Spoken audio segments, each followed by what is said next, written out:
Welcome to the Artist Behind the Music Aussie series. Today we have Andrew Swift with us. We're going to chat all things music, life, and hear a little bit of his music. Welcome, Andrew, to the show. Thank you. Thank you very much for having me. Absolutely. Thank you for being here. It's so great to connect with people from across the sea and in a whole different day. So how's Monday been for you? Yeah, look, it's a little bit rainy. It's a little bit of rain, but you're gonna have a nice day, I think, overall. So you got that to look forward to. Got something to look forward to here. That's wonderful. We've got snow falling here, so it's a whole different world. Oh, beautiful. Yeah. Whole different winter world here. Cool. Yeah. Well, let's dive into, who you are and what you do and what got you into music. Sure. I sort of started playing music. I was a bit of a late bloomer. I played drums when I was in high school for about 4 years. Never played in a band. It was just a bit of fun. And then I think when I was about 16, I started going through depression, and I didn't know that's what it was at the time.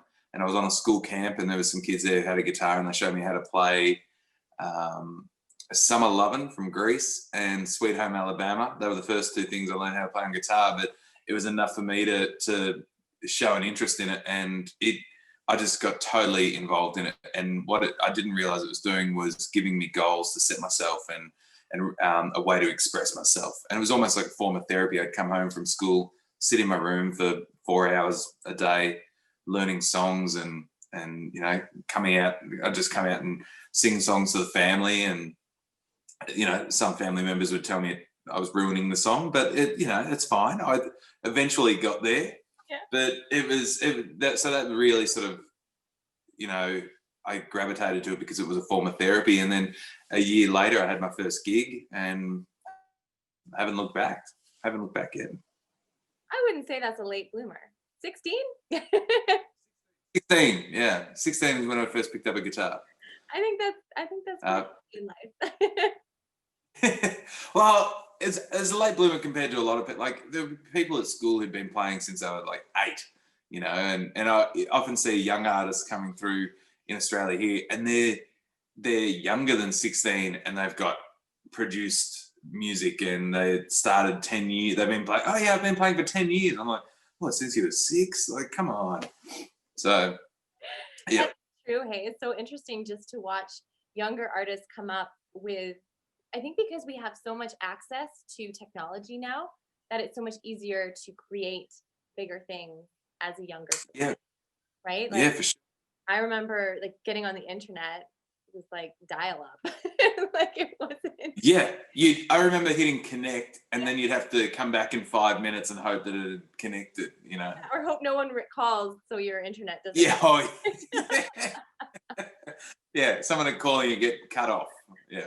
Yeah, so I think it's just a little bit of a different world now for music when you're first starting out in it, right? Like, it's just easier to be creative. It's totally different. Even promoting shows. Like, I remember being in a band with friends, and we would walk the streets for hours doing letterbox drops, with flyers for shows. Like, that's just unheard of these days. For sure. Everything's online. Yeah. You would never go door knocking, like, hey, would you like to buy my album? Yeah. Oh, we'd be putting flyers for the show in the letterbox, putting junk mail in. And, it's just bizarre to think back on those days. It was fun though, because it was, especially as a band, it was this camaraderie. We're all 4 of us walking the streets, putting flyers in letterboxes and promoting the show, and it was. But now you can do it on a much bigger scale. Of course, your promotion, the money that you would have spent on promotion doing that, of just hitting your local town, as opposed to you can do it boosted out on Facebook, and I can promote over in Canada, or I can promote in Japan, or wherever I want. Absolutely. It's so cool. Yeah, it's made the world a lot smaller. Absolutely, it has. And especially during these crazy times, I think it's really forced people to find a way to connect on a more global level, which has been so interesting to me, because this technology's been here for a long time. We've been able to use it and connect, but we get so busy sometimes, just caught up in our day-to-day lives, that we forget that there's this whole other world and group of people out there to meet and connect with. And I found that really cool about this whole experience. Yeah. Things like this. It's funny because that comes back to something we were chatting about before the interview with pen pals. Yeah.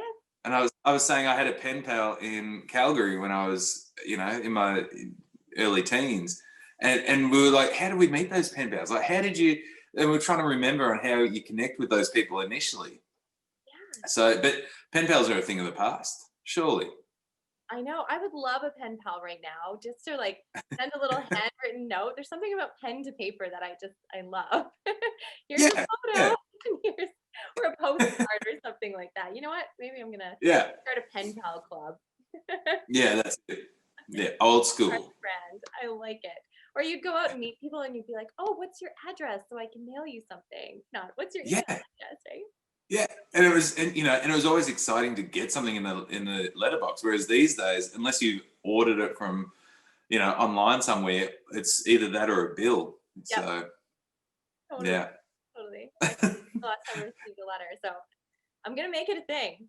Once I have an idea, yeah, it's happening. The pen pal club coming soon. Coming. love it. Oh, that's awesome. So you have a new song out right now, Right On Down. When did that come out? Yeah, that came out. It must have been the 18th of September. It was a few days after my birthday. I said, let's schedule it around my birthday so I can try and guilt people into pre-ordering it. So yeah, that came out in September. But I mean, I started recording the song over 2 years ago. Not long after I released my last album, I was back in the studio recording a few bits and pieces, and we started recording this song. And I just wasn't sure what I was going to do. That I wasn't ready to release new music yet. I wasn't sure if it was just going to be a standalone single or if it would make it onto, you know, an EP or an album. And then when I started working on this next record, I realized it was going to fit really nicely. So yeah, I went in and finished it off and put it out into the world. So I was pretty lucky. I had a few songs recorded before the pandemic, and Melbourne's been in lockdown for, you know, pretty much, aside from a few weeks in the middle, we've pretty much been in lockdown for 6 months or so. So I've been pretty restricted on what I can do, but I've been lucky that I've had some songs recorded like before all this that I was sitting on. Yeah, for sure. No, it's nice to have things in the bank, like that batch content. Like, when am I going to use this? So perfect. Yeah. It's a great song. How did you find releasing it during this crazy time that's shifted from, you know, playing shows, which you're so used to doing, and being on the road, to, you know, sitting at home on your computer being like, hey, check my song out. Yeah, yeah. Searching for new pen pals. It was definitely had its hurdles. But, you know, I wanted to do a nice music video for this song. You know, I didn't write the song, but it's a song I've always loved. So I wanted to do, you know, I've really wanted to put it out there properly. And every time I made plans for a music video, so in Melbourne, it looked like we were coming out of lockdown. We actually came out of lockdown for a few weeks before we had a second wave. And in that time, I was like, cool, let's get ready to release this next single. Let's put a music video together. And then we started getting some restrictions. I'm like, okay, I can't do a normal music video. I can't use the guys I usually use because they're interstate. The borders were closed. And I thought, right, what if I go around and I film a bunch of friends, you know, a bunch of couples being all lovey, and that was the plan. I was going to go around and then send the footage up to the guys that I used to edit. And then we had even harsher restrictions come in. Basically, I couldn't go more than 5 kilometers from home. So that plan got scrapped. So I just hit up a bunch of friends and family members and asked them to send me, you know, 20 seconds of footage of them being happy with someone they love, you know, someone they come home to at the end of the day, whether it's their kids or their, you know, their wife, their partner, even their pets. So, and then it ended up being a really nice little video. And whenever I got sent those videos from people, I didn't realize how much I needed to see their faces and how much I needed them during lockdown. So it really put a big smile on my face, and it was almost a form of therapy for me. It was great. That's beautiful. And the video is beautiful. So everybody should go Thank check you. it out. Yeah. It's just like so real and authentic. And I think watching it, you're just like, oh, that's what love is. It's not a show. It's not something that's like acting. It's just like, I felt like I was watching, you know, the most real moments with people. That's what we were going for. And I was, I had some friends. My mum lives in California, and I've made some great friends there. So I got them and their parents to send me some stuff, and but it was all really real. A lot of it was some of them was home video that they already had. It wasn't staged. My stepmom is in it actually. Her and her new husband are in it, and they sent me a clip, and they've gone, "Hope this is okay. We worked. It took us so many takes. We kept laughing. We kept stuffing it up." And they had this whole scripted thing that was put out, and I've gone, can you send me some of the bloopers? And that's what we used, because it was a really nice moment of them having a genuine laugh at each other and with each other. And because we were just grabbing snippets from each one. So it was just, and I didn't tell her till the day before it came out and said, "Oh, by the way, I used one of your bloopers." And she's like, "What?" And I sent it to her, and she's gone, "Oh, okay, yeah, I understand why you did that." So yeah, it was a really life moments that really like touch the heart, right? And yeah. I tested it out on my best friend and his wife, and she messaged me. She goes, "I'm crying," because she's in lockdown as well. And I said, "Good. That means it's doing its job." That's right. And I think it's beautiful in a space and time like this, especially, where you guys have such extreme conditions of staying at home. We need different ways to connect. And I think it's so beautiful that music can bring people together on such a global level, and as video can just pull at the heartstrings and make you feel like you're not as alone as maybe sometimes it feels. Yeah. Well, that's it. It's just a feel good video. That the song, I've always connected with the song. It's actually written by a Canadian artist, and it was he never released it like formally. It was basically I got sent this album of kind of demos of his. I think it was up on Bandcamp for a while, about 7 or 8 years ago. And so I had someone in Canada send it to me, said, "Oh, I've been really enjoying this album." And I listened to it and loved it. And he's a blues artist, so his version is very different than mine. But I've been in correspondence with him, and I've sent him the version, and yeah, he's pretty happy with how it all came up. It's very different than his, and yeah, it's sort of all came up really nicely, I think. Yeah, it's so cool. And I love that about a great song is it can transcend across genres. It's not just blues or pop or country or, it's so cool how you can take a song and make it your own, that's right. Yeah. I love that. That means it's a great song. Yeah. And it's fun. Like there's been a couple of songs, like I'm not someone who thinks that I have to write every song on my album. There's a bit of a stigma here in Australia that you kind of need to write every song on the album. I'm a slow writer. I'm the first one to put my hand up and say, "Look, I'm a slow one." And I've had people pitch songs to me, but I always find that it's the songs I end up recording are ones that I sort of find myself and find a connection with. Like on my last album, there's one of my other singles called "Ball and Chain." It was written by a local lady in the area. I remember the first time I heard the song, I love that song. And a few years later, when I was recording my album, I was a song short, and I rang her up and I said, "Look, do you mind if I, give your song see if I can make it my own?" She said, "Yeah, go for it." And it worked really nicely. So yeah, I just find it's when I find a connection with a song rather than people going, "Here, listen to this, record my song." So yeah. Yeah, I think that's a great way to do it. It just makes it more your own too, when you can connect with the feelings that you're singing about.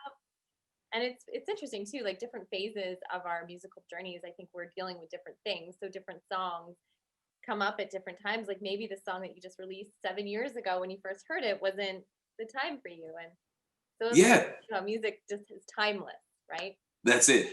I think it's definitely the right time now. Like it's all about being there for someone, and at the end of a hard day, or which we've all had those lately under the current circumstances. So I think timing was pretty spot on for it. I agree. So what kind of things are you doing to keep yourself busy during this lockdown period? So when everything started to shut down, I was on my way to Nashville to finish writing for the new record. I got as far as California. The plan was to stay at Mum's for 10 days and then go to Nashville for, I think I was meant to be there. My whole trip was meant to be 5.5 weeks. And I ended up turning around and coming home because the guys in Nashville were like, everything's shut down, man. Don't bother coming. So I turned around and went back home to Australia and rescheduled my rights to be Zoom rights, just like this. And so I did a fair bit of writing. I've got more songs than I need to finish the album, which is a first for me. I've never had that. But I've had to push back album recording twice now, and just trying to keep myself busy around the house. So I try and do a mix of projects around the house as well as music-based stuff. So I've just done a whole new merch line, and I've built a whole new online store. I've taught myself how to play backgammon. I think it's an old man's game, but I'm loving it. I know how to play it too. I got an amazing board, handmade timber board from Armenia for my birthday. I've been feeding some native birds that come in, and they've started bringing in their babies as well. So I started a podcast with one of my good mates as well. So it's just trying to do whatever I can to keep busy. That's great. And what's your podcast all about? It's called Talking Tangents, and basically we pull a topic out of a hat each week. We never know what it's going to be about, and then the two of us just go back and forth and see where the conversation takes us. So sometimes he just puts random topics in. We pulled one out the other week, and it was trees. I'm like, what are we going to talk about? Trees. And I think it was our funniest episode because the conversation just went all over the place. But because when you're talking with friends and then you go on tangents in your mind and you start talking about local sports, and next thing you know, you're talking about couch cushions or something, it's just us talking crap basically for a half hour. But some people seem to be enjoying it, we're just doing it for our own fun, really. Oh, fun. And we can find that on Spotify, iTunes, all that kind of stuff? Yeah, cool. Wherever you listen to podcasts, that's where it's Talking Tangents. We just have a good laugh amongst ourselves. Perfect. I think the world needs more of that too. Laughter and just easy listening stuff, right? I mean, we don't need to always listen to heavy, hard things. It's nice to just have and go, right? And that's why we keep it a half hour. So and we've had quite a few people go, it just feels like we're listening in on a friend's conversation. And I went for a walk yesterday with one of my best mates, and I kept going to tell him stuff. He goes, yeah, I know. I listen to your podcast, because it's just a general back and forth chat, like and having a laugh. So, and he goes, yeah, I know you did that because I heard it. I've already heard you talk about it. That's awesome. What are some career highlights that you would say that you are most proud of? Career highlight for me, first thing that comes to mind, and I'm looking at them right now, is in 2019, I was very fortunate enough to win 2 CMAA awards, or Golden Guitar Awards. So that was for my last album, Call Out For The Cavalry. I was late coming into country music, so I've only been in since 2015 was when I sort of really decided that's where I wanted to focus. And I was very fortunate that 2 years later, I was in the Toyota Starmaker competition, which Keith Urban won. That kind of kickstarted his career, and we've had some big names in Australia win it. And I was a finalist. I didn't win, but it sort of, that in itself was a highlight, playing to 5,000 people at the Tamworth Country Music Festival. And then that kind of kick-started me, even though I didn't win, it sort of gave me a more of a public profile, and I just sort of ran with it. And then 2 years later, I've won 2 CMAA awards. So I picked up New Talent of the Year and Alternative Country Album of the Year. Thank you. So that's a huge highlight for me, and I got to perform at the awards. But there's so many. I've been very lucky, especially in the last 5 years. But I mean, if we go pre-country, I was my old band. We played on national live TV. There was a huge talk show here called Rove Live, and it was our only sort of late night. So think like your Letterman or the Late Show sort of thing. It was our only show like that in the country, and it was huge. And we got to perform as the house band. So every time you'd come back from a commercial break, we'd be playing one of our songs. So But that was definitely a career highlight as well. For sure. That's some pretty awesome stuff on your belt. And it's so cool to know you don't have to be the winner to be a winner. You know, and I Yeah. think that's a really important message is you don't have to win, have that title to succeed. And it's like it gives you ammo to keep going. And I think that's a beautiful quality to have that persistence, not to give up when you don't win. Yeah, 100%. And I'm a shocker because I use that as a real drive where I go, I was disappointed that I didn't win. And then I have this moment where I go, I'm going to work as hard as I can and make them think they should have picked me as the winner. You know, like I'm going to make them regret it. But so I even thanked the I don't remember much of my acceptance speeches because the adrenaline was pumping, but I do remember saying, this might sound weird, but I want to thank Starmaker. Even though I didn't win, it really gave me that platform, because it did everything sort of snowballed after that. Yeah, it's that step to stand on to shine so that people can see it, right? Yeah, you just got to make the most of the opportunity, you know, and really, what's the word I'm looking for? Really, yeah. I've gone blank on the word I'm looking for. You got to take advantage of that exposure and really roll with the opportunities that come from it. Yeah, for sure. And you have. Look at you go. Look at you Thanks. go. I would Thank love you. to hear some of your tunes if you want to. Yeah, sure. Bring up the guitar and share some tunes. Oh, look, here's one I prepared earlier. Amazing. Imagine that. I'm probably all backwards with the camera, but Oh, you're in Australia. Everything's backwards there. Everything's backwards. That's right. You're lucky I'm not upside down. Well, I guess I should probably play the new single, which is Right On Down. It's funny, I haven't actually played it that much because we recorded it a while ago, and then now, because I haven't been on the road, it's really been interesting, where it's like every now and then I'm like, right, remember the words and let's see how we go. So here we go.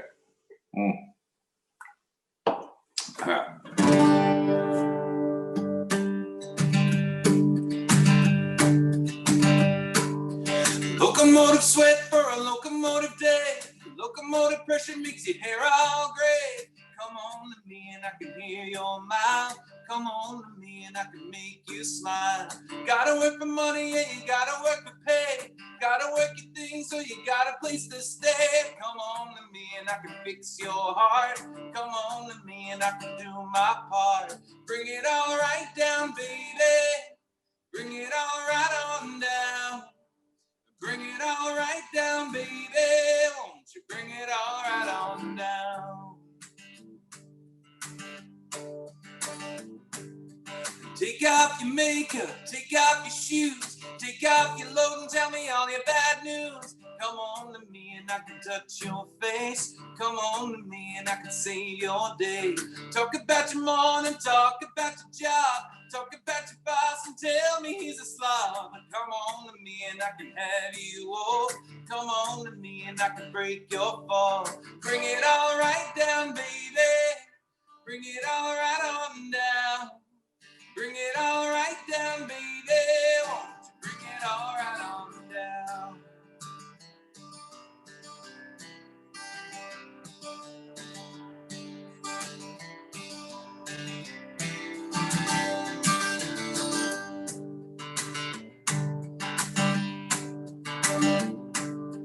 Lock up the doors, lock up the stress, lock up with me in your Sunday dress. Come on to me and I can be at your side. Come on to me and I can help you hide.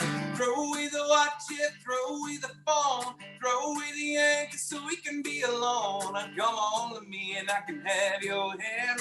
Come on to me and I can be your man. Bring it all right down, baby. Bring it all right on down. Bring it all right down, baby.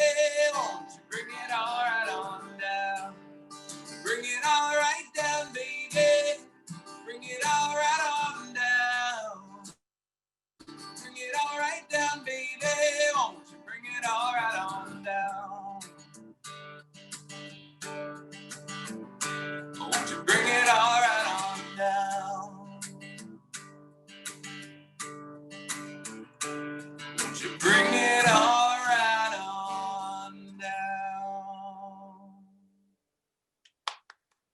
Amazing. I want to hear that song on Canadian radio. Yeah. Get it over here. Look, we should make that happen. I so badly want to come to Canada.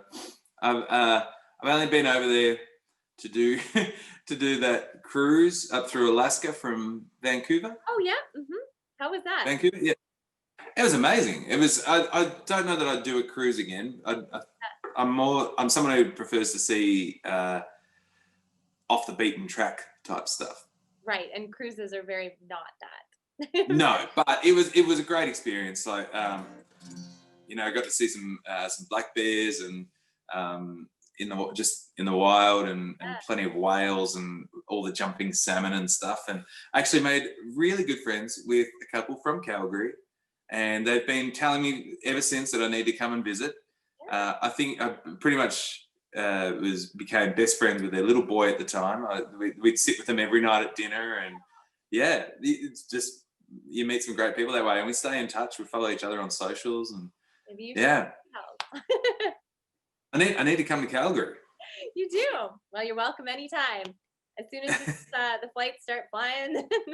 Yeah, I need to come and tour over there. I'd love to come and do some shows over there. Yeah. Yeah, hop in a van and hit the road. I'm all about hopping in a van and hitting the road. You did that once. I had a whole tour. I have a little teardrop camper, a little like one of those world's smallest caravan type things. Yeah. And that's how I usually tour around. So and I'm 6 foot, just under 6'2". So people always go, "Do you fit in that thing?" It's it's my favorite thing to do, is just hit the road and play shows. Cool. Well, maybe next summer. Summer Canadian tour. I'd love that. Awesome. Yeah, Brett. Would you like another song? I would love another song. Sure. I'm going to play a song called Runaway Train, which this was the song that I managed to win the New Talent of the Year award for. So, yes. Sorry? I said, what a treat. Wow, let's see how we go. It is first thing in the morning here. All right. Do it on.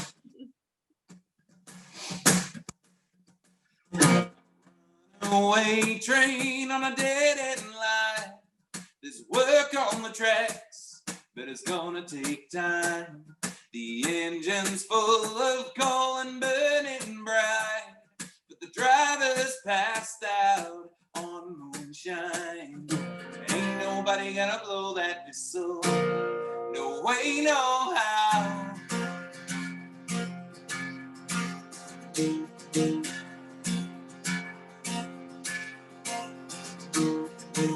I got lost in ruby lips and the way her skirt embraced her hips. I had that devil fire burning in my bones.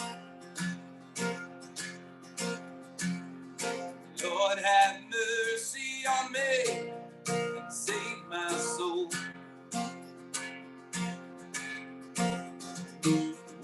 Shit got real when she got crazy. I got call me thought she could take my name. I had that whiskey fire running through my veins. 3 rocks, 2 fingers, and a crack shot aim.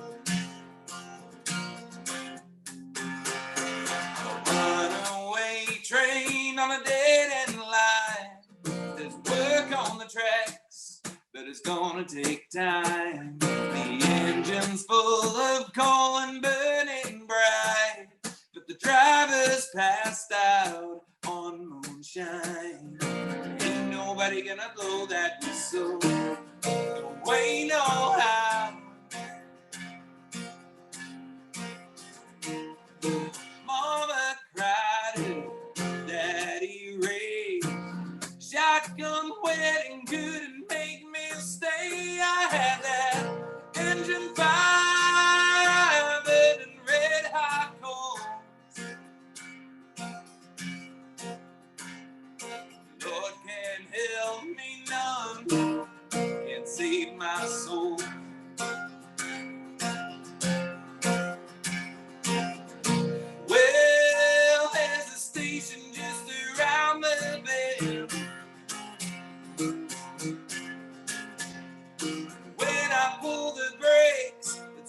the trouble starts again.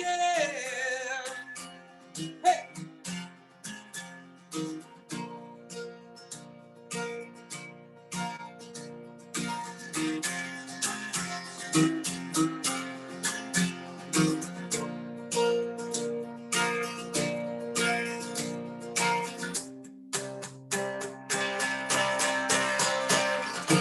Runaway train on a dead-end line. There's work on the tracks, but it's gonna take time. The engine's full of coal and burning bright, but the driver's passed out on moonshine. Ain't nobody gonna blow that whistle, no way, no how. Yeah, ain't nobody gonna blow that whistle, no way, no how.